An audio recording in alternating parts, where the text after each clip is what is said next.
Now that Tesla and SpaceX employee orders have been filled, it's time for regular people to get their cars. Unless you live in the more populated California cities, chances are slim you've seen a Tesla Model 3 roaming the streets. Even though Elon Musk personally delivered 30 examples to customers at the car's unveiling, these went to Tesla and SpaceX employees who had put in reservations. And now that employees are happy, it's time for the trickle of Model 3s to make it to the mainstream customers. Aside from a special advanced delivery for a customer with terminal cancer, this couple claims to have gotten the first non-employee Model 3.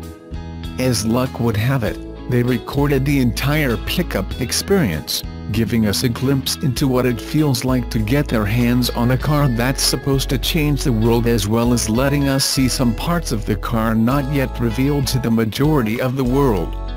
For example, we already know what the interior will look like but had yet to see how the panoramic roof makes it feel so spacious. Also new is the Bluetooth-enabled key system that uses an owner's phone, allowing for effective pocket consolidation. Basically, the Model 3 is a lot like a new iPhone. It does everything an older car can do, but in a way that's slightly more refined and covered with just enough sheen of newness to get the masses riled up. For Tesla, the finished product seems to be a huge win simply because the Model 3 takes what's best about the Model S and makes it more affordable. It's almost comedic that other automakers haven't yet made cars that can compete with the Model 3 in terms of price, range, and style.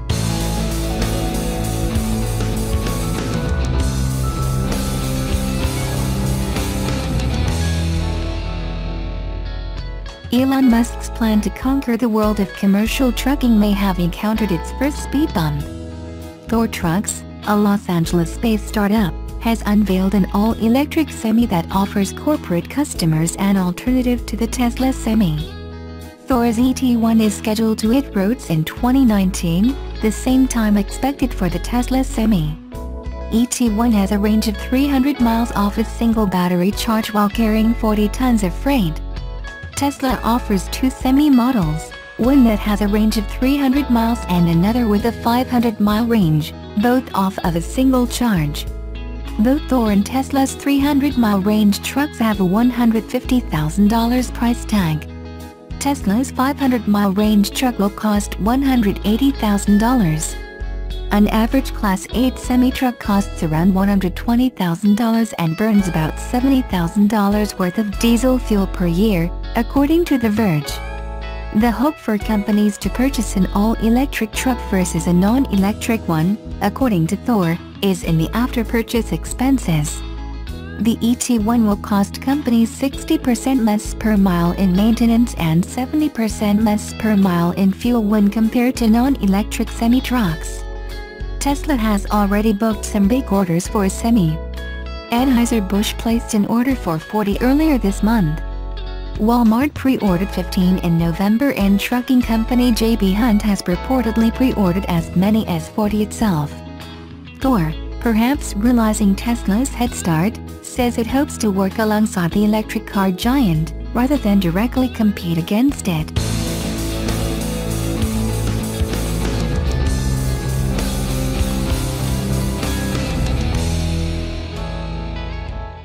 Last year, Tesla announced what it called the second part of its secret master plan.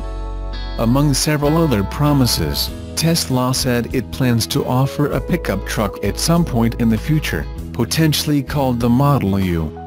Since that announcement, we haven't heard much about the pickup truck, but according to Elon Musk's latest tweets, it's still coming.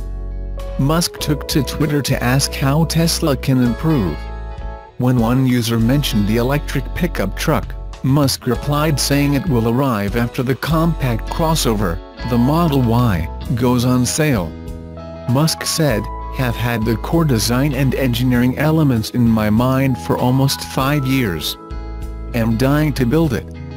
When asked how large the truck will be, Musk said to expect something similar in size to a Ford F-150 but maybe slightly larger. He also said he plans to include an unnamed gamma caching feature. What that feature will be is anybody's guess. With the Model Y currently slated to arrive sometime in 2019, the pickup truck probably won't arrive until 2021 or so. Then again, Tesla years rarely line up with calendar years, so who knows when the Tesla pickup will actually go into production. Plus, Tesla still has to get Model 3 production up and running at scale, do the same for the Model Y, start production on the Tesla Semi, and then design and build the pickup truck without any major delays. Considering how many trucks US customers buy every year, it's probably a smart move for Tesla. But based on Tesla's previous history, we'd be willing to bet that it'll be a while before anyone gets their hands on a production Tesla pickup truck, even if it does eventually get here.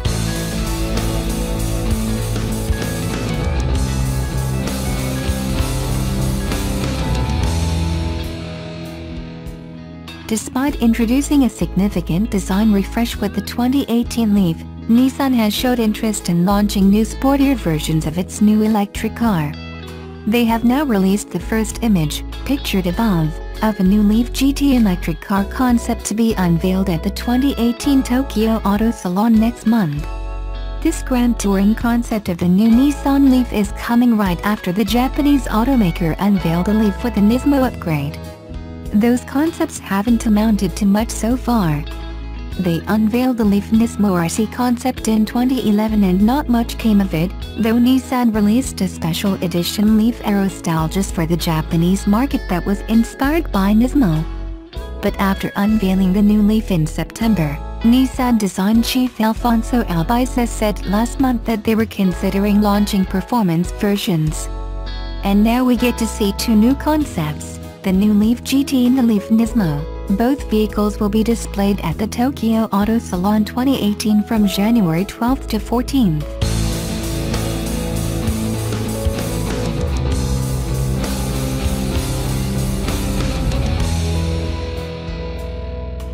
The new Subaru SUV will be built in the company's U.S. plant in Indiana along with the Outback, Legacy and Impreza. Dealers will begin receiving the Ascent early summer 2018. Pricing hasn't been announced but we'll make that available soon as Subaru releases info. Ascent trim levels include Base, Premium, Limited and Touring. Powering the new Ascent is an all-new 2.4L engine making 260 horsepower at 5,600 RPMs, and 277 lb-ft. Of torque at 2,000–4,800 RPM. This full-size hauler will tow up to 5,000 pounds, paired to Subaru's standard symmetrical all-wheel drive and a high-torque Lineartronic CVT with an 8-speed manual mode function with steering wheel paddle shifters as well as X mode with hill descent control. It's clear the Ascent is all family focused for those long journeys. Riding on 18-inch wheels and lower profile with 8.7 inches of ground clearance, Subaru's goal was to create a 7-passenger machine that blends the capability and cargo of a full-size SUV with the ride and handling of a car.